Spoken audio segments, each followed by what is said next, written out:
Question number पहला, सही विकल्प का चुनाव करना है। किसी वास्तविक संख्या का निरपेक्ष मान सदैव होता है, तो याद रखना धनात्मक या जीरो होगा। यहाँ पे जीरो नहीं दिया, सिर्फ धनात्मक दिया है, इसलिए करेक्ट आंसर धनात्मक करना है। ठीक है, अगर यहाँ धनात्मक ना होता तो फिर जीरो ऑप्शन होता तो जीरो करते हैं। तो याद रखना धनात्मक या जीरो होगा, ठीक ना, प्लस साइन या जीरो। ठीक है, अगला, ये मैंने जो ऑब्जेक्टिव क्वेश्चन पढ़ाए थे उनमें मैंने बताया था, ये क्वेश्चन सेम टू सेम आ गया है। जीरोस फाइंड करना है, चैप्टर फर्स्ट का है, चैप्टर सेकंड से आया। 2x+5, तो इसको सिंपली 2x+5 इज इक्वल 0 करके इसको सॉल्व करना था। तो -5 हो जाएगा, प्लस है तो उधर चला जाएगा, फिर x इज इक्वल -5/2 करते तो आंसर तो -5/2। ठीक है, ये ऐसे ही क्वेश्चन दे देता हूं तो कर लेना। px बराबर दिया हो 2x+8, इसको सॉल्व कर डालना। px बराबर दे दिया x-3 और px बराबर दे दिया x+8। ठीक ना, अगर आप चाहते हैं कि मैथ में पास हो सिर्फ मेरे ऑब्जेक्टिव क्वेश्चन के लेक्चर देख लो, तब भी आप पास हो जाओगे। ठीक ना तो ये आया 2.2 से, 2.2 का first, second, third, fourth number के सभी क्वेश्चन लगा लेना। ठीक है, अगला, एक घात वाले बहुपद को क्या बोलते हैं? एक घातीय बहुपद कहते हैं। बट यहाँ नहीं दिया है ना, ठीक ना, एक घाती नहीं होता है, इसलिए एक घाती नहीं लिखेंगे। क्या होता है? रैखिक बहुपद बोलते हैं। ठीक है, जैसे द्विघात को द्विघात, दो घात को दो द्विघाती, त्रिघात को त्रिघाती, तो ऐसे एक घात को एक घाती बोलना चाहिए, लेकिन ऐसा नहीं होता है, रैखिक बहुपद बोलते हैं। ठीक ना, इसकी पावर 1 होती है। मूल बिंदु के निर्देशांक, ये चैप्टर 2 का है। मूल बिंदु के निर्देशांक होते हैं चैप्टर 3 का, तो 0 0 होता है। ठीक ना, ये भी मैंने लेक्चर पढ़ाया था, तो उसमें क्वेश्चन बताया था कि आएगा। वहीं इसका x का मान ज्ञात करना है। ठीक ना, ये भी चैप्टर 2 का ही है।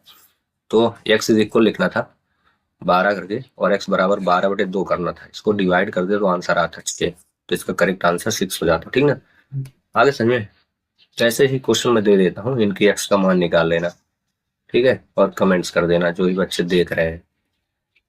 फिर से रिपीट कर रहा हूँ, जिन बच्चों को यह मैथ नहीं आती है तो पास होना चाहते हैं तो बस मेरे लेक्चर कंटिन्यू देखें, और जो भी यार दोस्त सखा फ्रेंड हो उनको भी भेज दो। आप इतना कर लो, पास हो जाओगे। एक समबाहु त्रिभुज का प्रत्येक कोण, समबाहु त्रिभुज जिसकी सभी भुजाएं बराबर हो तो 60 डिग्री होगा। ठीक है, अगर समकोण आता तो फिर 90 डिग्री बोलते हैं। ठीक है, न्यून कोण आता तो 45 डिग्री होता है। ठीक है, तो सरल रेखा आता, स्ट्रेट एंगल आता तो फिर 180 होता है। ठीक है, सबके अलग अलग, ये समकोण का है, ये न्यून कोण का मान है, और ये सरल रेखा का है, ये स्ट्रेट एंगल। अगला, 1/0 का मान तो हमेशा 1 होता है, इसको मैंने लेक्चर में पढ़ाया था। अगला, -2 चतुर्थांश में, तो ये द्वितीय चतुर्थांश में है।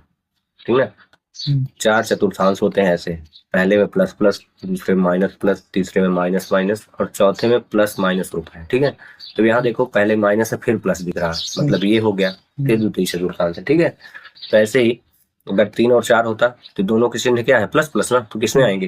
पहले वाले में। ठीक है, कि प्रथम चतुर्थांश, ये कहला द्वितीय चतुर्थांश, ये तृतीय चतुर्थ। मान लो -5 और -2 दिया है, तो किस चतुर्थांश में होगा बताओ? चतुर्थ चतुर्थांश में तो प्लस माइनस है, इसमें दोनों में माइनस और माइनस, किसमें होंगे? तृतीय वाले में इसमें होगा। ठीक है, तो इन्हें से रिलेटेड कुछ क्वेश्चन में दे देता हूँ, 1 2 इनको कर लेना। -5 -2 -8 -3। ठीक है, -2 4 और 4 और -3, इनको कर लेना। अगला, किसी रैखिक समीकरण में चर राशि की उच्चतम घात कितनी? तो 1 होती है। ठीक है, 4 फिल द ब्लैंक्स अपने भाग से बड़ा होता है, मतलब खाली स्थान में भरना है। ये चैप्टर 5 का क्वेश्चन है, इसमें आपको लिखना है पूर्ण अपने भाग से बड़ा होता है। ठीक ना, इस संधि से क्वेश्चन आया था। वहीं क्वेश्चन नंबर 5, 2 कोण जिनका योग 90 अंश होता है क्या कहलाते थे? इनको बोलते हैं पूरक कोण। ठीक है, रट लीजिएगा, कॉम्प्लीमेंट्री एंगल इंग्लिश में बोलते हैं। क्वेश्चन नंबर 6, वर्ग चिन्ह इज इक्वल उच्च सीमा प्लस निम्न सीमा बटे यहाँ होता है 2। ठीक है, ये क्वेश्चन जो था, ये क्वेश्चन 6 चैप्टर था, और ये आपके लास्ट अंतिम चैप्टर का क्वेश्चन था। ठीक है, सत्य सत्य बताना है। सरल कोण 180 अंश का होता है, बिल्कुल सही है। ठीक है, यदि 2 रेखाएं परस्पर प्रतिच्छेद करें तो शीर्षाभिमुख कोण बराबर होते हैं। ठीक ना, 2 रेखाएं परस्पर प्रतिच्छेद ऐसे ऐसे, ठीक है ना, एक दूसरे को प्रतिच्छेद कर दें। ठीक है, यहाँ ये शीर्षाभिमुख कोण बनते हैं। ठीक ना, ये हमेशा बराबर ही होते हैं, सही है, ठीक है। ये भी सही, ये भी सही, सभी वर्ग सर्वांग होते तो ये भी सही है। समद्विबाहुक त्रिभुज के तीनों कोण बराबर होते हैं, तो समद्विबाहु है, इसमें 2 ही कोण बराबर होते हैं, ठीक ना, तो यह सत्य होगा। अब वर्ग की चारों भुजाएं बराबर, तो सही है। वर्ग अंतराल के मध्य बिंदु को वर्ग चिन्ह, तो ये भी सही है, ठीक है। मैं कॉलम में आते हैं। बहुपद x² 3 + x² 2 + 5 की घात है, तो यहाँ जो सबसे अधिकतम दिखेगा ना वो आंसर होगा, तो 3 है, तो यहाँ 3 लिख देना, तो पहला हो जाएगा। किस चतुर्थांश में है? दोनों का चिन्ह क्या है? प्लस और प्लस, पहले चतुर्थांश, ठीक, ये हो जाएगा ऑप्शन 2। और ये माइनस माइनस किस चतुर्थांश में होता है? दोनों को माइनस माइनस, हाँ, तृतीय में, इसको 3 अभी मैं पढ़ा भी दिया, ठीक ना। अब चरों की संख्या, चर का मतलब होता है, इनको बोलते हैं चर, x, y, z, ABCD जो भी है, तो इनमें चर x बस दिख रहा है ना, कितनी संख्या? 1 है ना, इसलिए यहाँ इसका आंसर ये हो जाए। ये इसका कौन सा मानक रूप है? तो ये रैखिक समीकरण का मानक रूप कहलाएगा, ठीक है। तो ये 5 नंबर। और अर्धगोलों में पृष्ठों की जो संख्या होती है वो 2 होती है, ये 6 में, ठीक ना। अब क्वेश्चन कहाँ से आया? ये 2 चैप्टर से।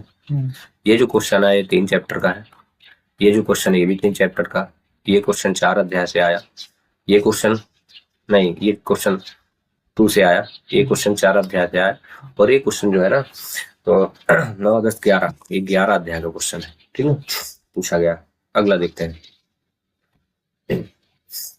एक वाक्य या एक शब्द में उत्तर देना है, द्विघात बहुपद का उदाहरण देना, 2 घात इसमें हो, तो इसको आप इस प्रकार से भी लिख सकते हो, x² + bx + c, ये मानक रूप है, ये आप ऐसे लिख दो 3x² + 4x + 5, ठीक है, बट यहाँ पावर वर्ग 2 होनी चाहिए, ठीक है। अगला, चक्रीय चतुर्भुज के सम्मुख कोण का योग क्या होता है? तो 180 अंश लिख देना, ठीक है। और अर्धवृत्त के कोण की माप क्या होती है? तो समकोण होती है, ठीक है, समकोण, या आप लिख सकते हैं 90 डिग्री। वहीं वृत्त की सबसे बड़ी जीवा क्या कहलाती है? तो व्यास कहलाती है, ये भी मैंने पढ़ाया था लेक्चरों में अपने। मध्य बिंदु प्रमेय, ये चैप्टर 8 से आया, 8.8 थ्योरम आपको लिख देना था यहाँ पे, ठीक है। तो उसमें बोला जाता है कि किसी त्रिभुज के एक तीसरी भुजा के समांतर एक अन्य रेखा खींची जाए, तो वो अन्य दो भुजाओं को समान अनुपात में समद्विभाजित करती है। तो आप 8.8 थ्योरम ओपन करें, वहां पे लिखा है, इसको थ्योरम को लिख लेना, ठीक है। वहीं विषमबाहु त्रिभुज के क्षेत्रफल के लिए हेरोन का सूत्र क्या होगा? तो इसके लिए आपको फार्मूला ये लिखना था, S bracket S minus A, फिर ब्रैकेट S माइनस B, फिर ब्रैकेट S माइनस C, और यहाँ लिख देना था जहां S = A + B + C/2, ठीक है। इस प्रकार सभी ऑब्जेक्टिव क्वेश्चन हुए कंप्लीट।